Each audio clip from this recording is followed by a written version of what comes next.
नमस्कार, ये आकाशवाणी शिमला है। अब आप राकेश शर्मा से प्रादेशिक समाचार सुनिए। पहले आज के मुख्य समाचार। भारतीय मौसम विभाग की स्थापना के 150 वर्ष पूरे। प्रधानमंत्री नरेंद्र मोदी ने मिशन मौसम का किया शुभारंभ। मुख्यमंत्री सुखविंदर सिंह सुक्खू ने कहा, राज्य सरकार ने 2 वर्ष के कार्यकाल में वित्तीय अनुशासन की दिशा में उठाए कारगर कदम। नेता प्रतिपक्ष जयराम ठाकुर ने कहा, कांग्रेस सरकार के कार्यकाल में प्रदेश की स्थिति चिंताजनक। और मकर संक्रांति पर्व पर प्रदेश के तीर्थ स्थलों में श्रद्धालुओं ने लगाई आस्था की डुबकी। अब समाचार विस्तार से। भारतीय मौसम विभाग की स्थापना के 150 वर्ष पूरे हो गए हैं। इस मौके पर दिल्ली में एक कार्यक्रम का आयोजन किया गया, जिसमें प्रधानमंत्री नरेंद्र मोदी ने शिरकत की और मिशन मौसम का शुभारंभ किया। इस मौके पर प्रधानमंत्री ने कहा कि ये केवल भारतीय मौसम विभाग की यात्रा नहीं है, ये भारत में आधुनिक साइंस और टेक्नोलॉजी की भी यात्रा है। इधर मौसम विज्ञान केंद्र शिमला में भी स्थापना दिवस कार्यक्रम का आयोजन किया गया, जिसमें राज्य सरकार के विशेष सचिव डीसी राणा ने बतौर मुख्य अतिथि शिरकत की। कार्यक्रम में मौसम विज्ञान केंद्र शिमला के निदेशक कुलदीप श्रीवास्तव ने कहा कि 150 सालों में IMD के नेटवर्क में वृद्धि हुई है और भविष्य में मौसम विभाग और भी सटीक जानकारी लोगों तक पहुंचाने का प्रयास करेगा। 150 सालों में IMD ने इंस्ट्रूमेंट जो हमारे लगे हैं उसमें काफी प्रोग्रेस किया है। साथ में वेदर फोरकास्टिंग में भी हम लोगों ने काफी प्रोग्रेस किया है। अभी जो पब्लिक की ओपिनियन है और लोगों की भी जो ओपिनियन है हमारे IMD के बारे में, बीते कुछ वर्षों में काफी चेंज आया है कि हमारी फोरकास्ट की एक्यूरेसी बढ़ने से हुआ है। इसके अलावा जो हमारे पास सैटेलाइट और रडार का नेटवर्क IMD का इम्प्रूव हुआ है। स्पेशली हिमाचल प्रदेश में देखेंगे कि 3 रडार लगे हैं और सैटेलाइट से तो कवर है। हमारे वेदर एक्टिविटीज है, जैसे कि कोल्ड वेव है, हीट वेव है, हैवी रेनफॉल है और स्नोफॉल है, उनका हम लोग फोरकास्ट दे रहे हैं। उनका और सटीकता से पूर्वानुमान देने का प्रयास करेंगे। मुख्यमंत्री सुखविंदर सिंह सुक्खू ने कहा है कि वर्तमान सरकार ने 2 वर्ष के कार्यकाल के दौरान वित्तीय अनुशासन की दिशा में कारगर कदम उठाए हैं। आज शिमला में वित्त विभाग की समीक्षा बैठक की अध्यक्षता करते हुए उन्होंने कहा कि सरकार राज्य के संसाधनों का संतुलित उपयोग कर समाज के हर वर्ग के कल्याण के लिए प्रतिबद्ध है। मुख्यमंत्री ने ई-वितरण, बजट, व्यय और ट्रेजरी से संबंधित विषयों की विस्तृत समीक्षा की। उन्होंने किसी भी कार्य का या परियोजना के लिए बजट आवंटन के बाद उसे पूर्ण करने के लिए निर्धारित अवधि की अक्षरश अनुपालना करने और लोक निर्माण व जल शक्ति विभाग के सभी लंबित बिलों का भुगतान करने के निर्देश भी दिए। मुख्यमंत्री सुखविंदर सिंह सुक्खू ने 327 ई-बसों की खरीद प्रक्रिया में तेजी लाने के अधिकारियों को निर्देश दिए हैं। आज शिमला में HRTC की समीक्षा बैठक की अध्यक्षता करते हुए उन्होंने कहा कि ग्रामीण क्षेत्रों में लोगों को बेहतर सुविधाएं प्रदान करने के लिए 100 मेटाडोर मिनी बसें खरीदी जाएंगी। मुख्यमंत्री ने HRTC को आत्मनिर्भर बनाने के लिए ठोस उपाय करने के भी निर्देश दिए। इस दौरान उन्होंने निगम के मंडल व क्षेत्रीय कार्य स्तर तक प्रदर्शन और आय व व्यय की समीक्षा करते हुए अधिकारियों को जरूरी दिशा निर्देश दिए। इस बीच मुख्यमंत्री ने शिमला में गैर सरकारी संस्था needle leaf foundation the saviour द्वारा प्रदेश में कार्यान्वित की जाने वाली 2 परियोजनाओं का शुभारंभ किया। संस्था द्वारा इन परियोजनाओं के माध्यम से वनों की आग के नियंत्रण और युवाओं में नशा निवारण व रोकथाम के लिए व्यापक स्तर पर काम किया जाएगा। राज्यपाल श्री प्रताप शुक्ल ने नशा मुक्त हिमाचल के लिए सामूहिक प्रयासों का समर्थन किया है। सोलन जिला के अर्की में आयोजित खेल खिलाओ नशा भिगाओ अभियान के समापन समारोह की अध्यक्षता करते हुए आज उन्होंने ये बात कही। राज्यपाल ने कहा कि ये अनूठी और प्रभावशाली पहल समाज को नशे के दुष्प्रभाव से मुक्त करने के लिए प्रभावी बनाती है। उन्होंने पंचायती राज प्रतिनिधियों से नशीली दवाओं के दुरुपयोग के खिलाफ पुलिस द्वारा चलाए गए अभियान में सक्रिय रूप से योगदान देने का आग्रह किया। श्री प्रताप शुक्ल ने निरंतर और ईमानदार प्रयासों के माध्यम से बदलाव लाने व नशा मुक्त हिमाचल बनाने के लिए एकजुट प्रतिबद्धता का आह्वान किया।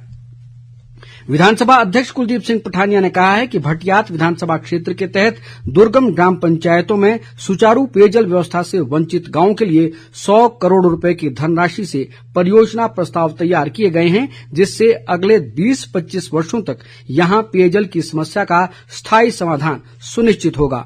वे आज गतलियाला दी धार गांव में एक जनसभा को संबोधित कर रहे थे। ताजा समाचारों के लिए आप हमारे Facebook page all India radio news Shimla, x handle @AIR News_शिमला और YouTube channel AIR Shimla news पर लॉग इन कर सकते हैं। नेता प्रतिपक्ष जयराम ठाकुर ने कहा है कि वर्तमान कांग्रेस सरकार के 2 साल के कार्यकाल के दौरान प्रदेश की स्थिति चिंताजनक हो गई है। आज शिमला में पत्रकारों से बातचीत में उन्होंने कहा कि प्रदेश में स्वास्थ्य सुविधाओं की स्थिति खराब है और ईमानदारी से काम करने वाले ठेकेदारों की करोड़ों रुपए की देनदारियां लंबित है। जयराम ठाकुर ने कहा कि लोक निर्माण विभाग में पिछले 2 सालों से ठेकेदारों की देनदारियां लंबित पड़ी है, जिसका आंकड़ा 1000 करोड़ रुपए तक पहुंच गया है। उन्होंने कहा कि जल शक्ति विभाग में भी 500 करोड़ से ज्यादा की देनदारियां लंबित हैं। आज पूरे हिमाचल प्रदेश में इस तरह के हालात बन गए कि आईजीएमसी में छोटी छोटी बीमारियों के इलाज के लिए भी न दवाइयां उपलब्ध हो पा रही, न सेवाएं उपलब्ध हो। और इस वक्त हिमाचल प्रदेश में जो देनदारियां हिमकेयर की है वो लगभग 400 करोड़ से ऊपर की हो। पीडब्ल्यूडी में, आईपीएच में, दोनों महकमे में जो कॉन्ट्रैक्टर है, पेमेंट पिछले 2 साल से नहीं मिल पा रही है। आज की तारीख में ये स्थिति है कि 1000 करोड़ रुपए से ज्यादा की पेमेंट हिमाचल प्रदेश की सरकार को पीडब्ल्यूडी डिपार्टमेंट को देने वाली। लोक निर्माण मंत्री विक्रमादित्य सिंह ने कहा कि ठेकेदारों के बकाया भुगतान की अदायगी सरकार समय समय पर कर रही है। शिमला में पत्रकारों से बातचीत में उन्होंने कहा कि मुख्यमंत्री ने आज ही 80 करोड़ रुपए लोक निर्माण विभाग को जारी किए हैं। जयराम जी को ठेकेदारों की इतनी चिंता नहीं होनी चाहिए। चिंता करनी चाहिए तो प्रदेश के लोगों की करनी चाहिए। ठीक है, ठेकेदार भी एक बहुत महत्वपूर्ण कड़ी निभाते हैं, काम करते हैं, मगर चरणबद्ध तरीके से सब कार्यों का भुगतान किया जा रहा है। 80 करोड़ रुपए मुख्यमंत्री जी ने आज सुबह ही स्वीकृत किए हैं। जो छोटे ठेकेदारों की जो अदायगी है पिछले काफी समय से, खास करके जो आपदा अभी पीछे भी आई थी उसकी भी है, इमीडिएटली उसका भुगतान किया जाएगा।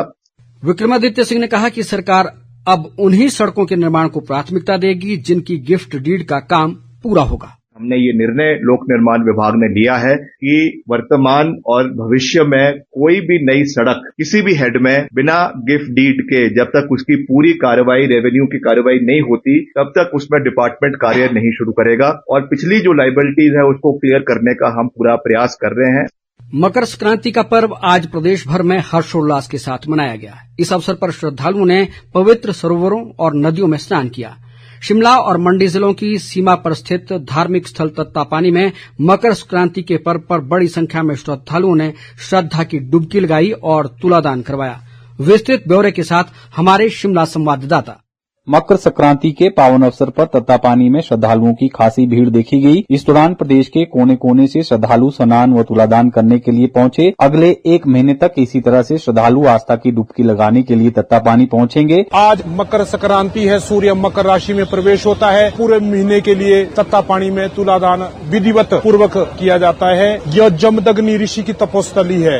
यहाँ गर्म पानी से चर्म रोग, फोड़े फिंसी वगैरह होते हैं, वो सब ठीक होते हैं। तिल का दान और खिचड़ी का दान, अन्नदान, और लोग अपनी श्रद्धा तीर्थ स्थान पर बड़ी आस्था को रखते हुए स्नान भी करते हैं, अन्न का दान भी करते हैं और साथ में तुलादान भी विधिवत पूर्वक से किया जाता है। इस दौरान यहाँ पर मेले का भी आयोजन किया जा रहा है। हर वर्ष की भांति इस बार भी दुर्गा देवी चैरिटेबल ट्रस्ट द्वारा मकर संक्रांति के अवसर पर लोगों को घी व खिचड़ी परोसा गया। आकाशवाणी समाचार के लिए शिमला से योगराज शर्मा। उधर कुल्लू जिला के मणिकर्ण व वशिष्ठ में भी श्रद्धालुओं ने स्नान कर अपने देवी देवताओं का आशीर्वाद लिया। और ब्यौरे के साथ हमारे कुल्लू संवाददाता।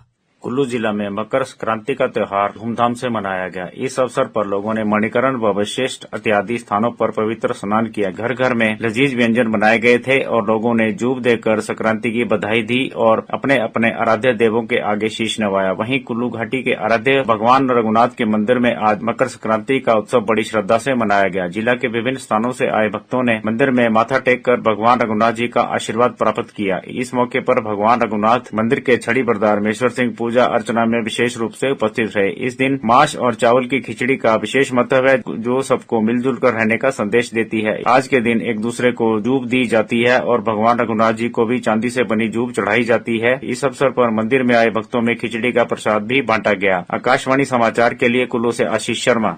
इसके साथ ही समाचार बुलेटिन समाप्त हुआ। हमारा अगला बुलेटिन आप सुन सकते हैं कल सुबह 9:20 पर। नमस्कार।